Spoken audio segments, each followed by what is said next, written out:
অস্ত্র আর জনবলের দ্বারা কেউ কখনো ক্ষমতায় টিকে থাকতে পারেনি, অতীতে কেউ টিকতে পারেনি। অস্ত্র জনবলের দ্বারা কখনো জয় পরাজয়ের সম্পর্ক নয়। মুমিন মুসলমান জান্নাতে যাব না হয় জাহান্নামে যাব, এগুলো আমরা সব বিশ্বাস করেছি না দেখে। এই না দেখে বিশ্বাস করাই হলো মুত্তাকিনদের পরিচয়। এটা আসল হেদায়েত, এটাই হলো আসল হেদায়েত। আল্লাহ বলেন আল্লাযীনা ইউমিনুনা বিল গায়ব, যারা না দেখে বিশ্বাস করে। এজন্য দুনিয়ার অনেক বস্তু আছে আমরা চাক্ষুষ দেখতে হয়, তারপর বিশ্বাস করতে হয়। কিন্তু ইমানের বেলায় চাক্ষুষ দেখা যাবে না, আর চাক্ষুষ দেখে যদি বিশ্বাস করতে যান আপনি কখনো ইমানদার হতে পারবেন না, কখনো মুমিন হতে পারবেন না। এজন্য প্রথম শর্ত হলো ইমানের বেলায় ওরা না দেখে আল্লাহকে বিশ্বাস করতে হবে। না দেখে আল্লাহর প্রতি বিশ্বাসী হয়েছি, না দেখে আমরা পরকালের প্রতি বিশ্বাসী হয়েছি। আল্লাযীনা ইউমিনুনা বিল গায়ব, যারা না দেখে বিশ্বাস করে। আরেকটা বিষয় হইল, আমরা অনেক সময় অনেক বিষয় যুক্তি এবং বিবেকের দিক থেকেই বিশ্বাস করতে হয়। অনেক ক্ষেত্রে আমরা যুক্তি খাটাই, কিন্তু এই নীতিতে ঈমান হবে না।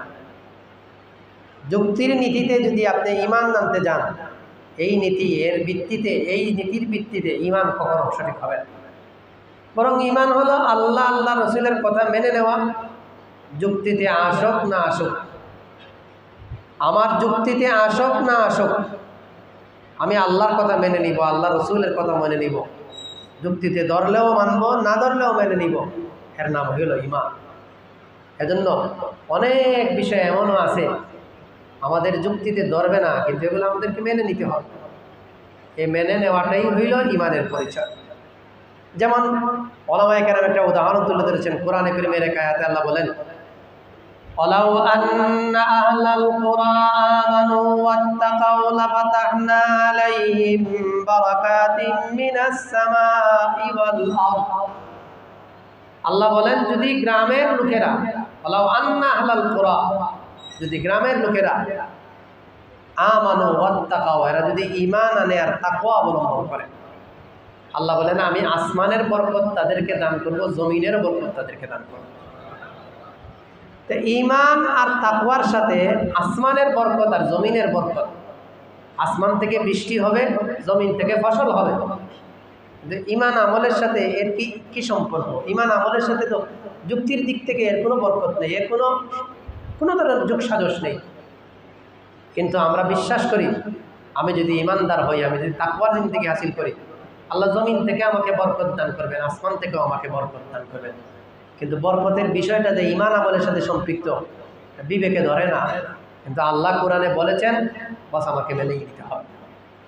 এভাবে অনেক অনেক বস্তু এমন আছে যেগুলো আমাদের বিবেক বা যুক্তির ভিত্তিতে যেগুলো ধরবে না, কিন্তু এরপরেও আমাদেরকে মেনে নিতে হবে।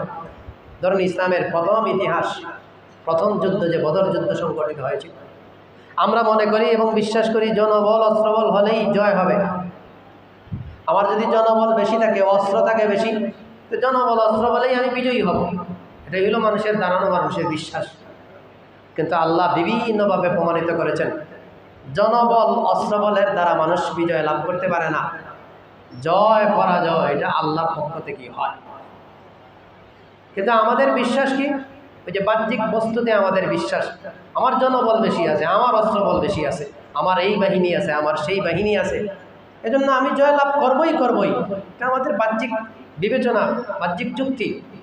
তো কোরআন হাদিসের ইতিহাস তালাশ করলে দেখা যায় অনেকাংশে জনবল অস্ত্রবল বিরুদ্ধ পার্টির, বিপক্ষে পার্টির বেশি ছিল। কিন্তু আল্লাহ পাকের পরে ঈমানের বলে বলিয়ান যারা ছিল, তাকওয়ার বলে যারা বলিয়ান ছিল, আল্লাহ তাদেরকে জয়দান করেছে। যার ইতিহাস সাক্ষী বদর যুদ্ধ, ইসলামের ইতিহাসের যে বদর যুদ্ধ সংগঠিত হয়েছিল, আল্লাহ বলেন তোমরা যদি ঈমান আর তাকওয়া গ্রহণ করো, আমি আল্লাহ আসমান থেকে ফিরিস্তা পাঠিয়েও তোমাদেরকে সহযোগিতা করব। কোরআনের আয়াতে আছে, আল্লাহ বলেন বালা ইন তাসবিরু ওয়া তাত্তাকু ওয়া ইয়াতুকুম মিন ফাওরিহিম হাযা ইউমদিদকুম রাব্বুকুম বিখামসাতি আলাফিম মিনাল মালাইকাতি মুসাওয়িমিন। আল্লাহ বদর যোদ্ধাদেরকে বলছেন, হে যোদ্ধারা, হে আমার সাহাবায়ে কেরামরা, যুদ্ধের মাঠে যদি অটল থাকো, অবিচল থাকো, তোমাদের জনবল বেশি না অস্ত্রবল বেশি কিনা না সেটা নয়, আমি আল্লাহ পাক রব্বুল আলামিন আসমান থেকে ফেরেশতাদেরকে পাঠিয়ে তোমাদেরকে সহযোগিতা করব। এই বদর যুদ্ধের ইতিহাস তালাশ করলে আপনারা দেখবেন মুসলমানদের সংখ্যা মাত্র 313 জন, মাত্র 313 জন। এদিক থেকে মুসলমানদের অস্ত্রশস্ত্র কি ছিল? মাত্র একটা ঘোড়া ছিল, আর কি ছিল? মাত্র 2টি তলোয়ার ছিল। আর কাফিরদের সংখ্যা হাজারের চেয়েও বেশি। মুসলমানদের সংখ্যা 313 আর কাফিরদের সংখ্যা হাজারের চেয়েও বেশি। তাদের দলে অস্ত্রের সংখ্যাও কম নয়, ঘোড়ার সংখ্যাও কম নয়, তলোয়ারের সংখ্যা কম নয়। কিন্তু এরপরেও দেখা যায় বদর যুদ্ধে 313 জন সাহাবায়ে কেরাম বিজয় লাভ করেছেন, হাজার হাজার কাফিররা পরাজয় বরণ করেছেন। কেন? আল্লাহ বলেছেন, বালা ইন তাসবিরু ওয়া তাত্তাকু ওয়া ইয়াতুকুম মিন ফাওরিহিম হাদা। যদি তোমরা ধৈর্য ধারণ করো আর জিহাদের ময়দানে যদি অটল থাকতে পারো, অবিচল থাকতে পারো, আমি আল্লাহ তোমাদেরকে আসমান থেকে ফিরিস্তা পাঠিয়ে তোমাদেরকে সহযোগিতা করব। মুসলিম শরীফের রওয়ায়াতে বর্ণনা আছে, হযরত সাল ইবনে হুনাইফ রাদিয়াল্লাহু তাআলা, হযরত আব্দুল্লাহ ইবনে আব্বাস রাদিয়াল্লাহু তাআলা, এরা স্বচক্ষে দেখেছেন যে আল্লাহ বদরের যুদ্ধে ফিরিস্তা পাঠিয়ে সহযোগিতা করেছেন। এরা স্বচক্ষে দেখেছেন। ইবনে আব্বাস বলেন যে আমি দেখলাম হঠাৎ একটা আওয়াজ, যে আওয়াজটা শুনলাম যে জিবরিলের আওয়াজ। জিবরিলের ঘোড়া ছিল হাইজুম, আর একটা আওয়াজ হচ্ছে একদম হাইজুম, হাইজুম, সামনে যাও, সামনে যাও। আওয়াজ হচ্ছে আর কাফিরদের লাশ পড়ছে, আওয়াজ হচ্ছে, কাফিরদের লাশ পড়ছে। সাল ইবনে হুনাইফ রাদিয়াল্লাহু তাআলা বলেন যে আমি দেখলাম আনসার সাহাবায়ে কেরামরা প্রস্তুতি নিচ্ছেন তলোয়ার নিয়ে কাফিরকে মারার জন্য, এগিয়ে যাচ্ছেন। যেতে যাওয়ার আগে আগেই দেখা যায় কাফির ধরাশয়ী হয়ে পড়েছে। কাফির ধরাশয়ী হয়ে পড়েছে কেন? ওই যে আল্লাহ বলেছেন ফিরিস্তাদেরকে দিয়ে পাঠিয়ে সহযোগিতা করবেন। ঠিকই ফিরিস্তা থেকে পাঠিয়ে সহযোগিতা করেছেন, এজন্য অনেক কাফির এই বদর যুদ্ধে এরা নিহত হয়েছে। ঠিক তদ্রূপভাবে উলামায়ে কেরাম লেখেন, যদিও আজকে তীর তলোয়ারের যুগ নয়, এখনো তীর তলোয়ারের যুগ এখন নয়, যদিও অস্ত্রশস্ত্রের যুগ, এখন পিস্তলের যুগ, কিন্তু সেই আল্লাহ এখনো আছেন। যদিও এখন তীর তলোয়ারের যুগ নয়, পারমাণবিক যুগ, কিন্তু সঠিকভাবে যদি আমরা মাঠে অটল থাকতে পারি, অবিচল থাকতে পারি, তাকওয়া নিয়ে যদি চলতে পারি, আল্লাহ বলেন সেই আল্লাহ এখনো আছেন, ফিরিস্তারা এখনো আছেন। অবশ্যই অবশ্যই আল্লাহর পক্ষ থেকে সাহায্য আসবে। কিন্তু আমাদের সাহায্য আসে না কেন? আমরা আজ বিচ্ছিন্ন, আমরা আজ বিচ্ছিন্ন, সবাই যার যার বিচ্ছিন্নতা অবস্থায় আছে। এজন্য আমাদের পক্ষে আল্লাহর সাহায্য আসছে না। না আমাদের তাকওয়া আছে, না আমাদের অটলতা আছে, না আমাদের অবিচলতা আছে, কিছুই তো আমাদের নেই।